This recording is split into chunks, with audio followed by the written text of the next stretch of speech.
My name is Kyle O'Neill. I'm a senior here at Columbia College in Chicago, and my film is a dramedy called Rear View.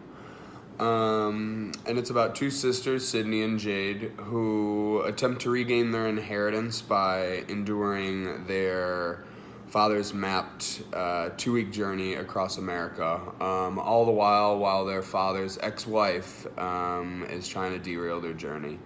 So the two main characters, Sydney and Jade, begin their road trip determined to keep their distaste for each other. So they speed through the first 2 stops of the trip, but what the two don't know at the time is that the father's ex-wife has sent their handyman and her ex-lover named Gunther to follow the girls and keep them basically from finishing the trip. So first the sisters get to the first overnight stop, an old rundown combination hotel water park, where an ongoing bedbug issue has forced the two to share a bedroom. While the two are getting ready for bed, Gunther releases a stink bomb into their room, which sends the sisters into a frenzy.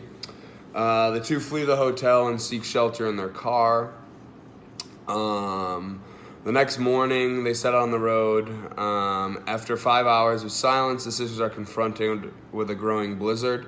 The two sisters are forced off the road and stop at an abandoned cabin on the side of the road. After an altercation between the sisters over their corporate living and kind of the way they live their life, Sydney goes out in the blizzard to try and find cell phone reception as she slips and sprains her ankle on a patch of black ice.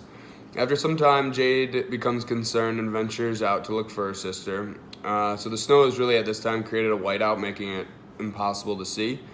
So Jade begins to hear a faint screech in the distance and follows it to see Sydney sprawled out on the ground. Jade grabs a few sticks, rips off a piece of her shirt, and makes a brace for her leg. Jade helps Sydney back into the cabin and then runs back to her car to retrieve her medical kit. When she arrives at her car, she finds that the tires have been slashed and the windows have been broken in. Snow fills the car. Sydney retrieves the medical kit and heads back to the cabin to bandage up Sydney. Now, this time is kind of when Gunther becomes a little bit more involved. So we begin to see some flashing red lights approach in the distance. An unmarked Crown Vic approaches the cabin, sirens blaring. Gunther emerges from the car, draped in a police officer's uniform. He attempts to arrest the sisters for trespassing when Sydney notices an issue with his badge number. The two realize that Gunther is not who he claims to be. Jade, in a heroic effort, grabs a pipe off the floor, bops Gunther over the head.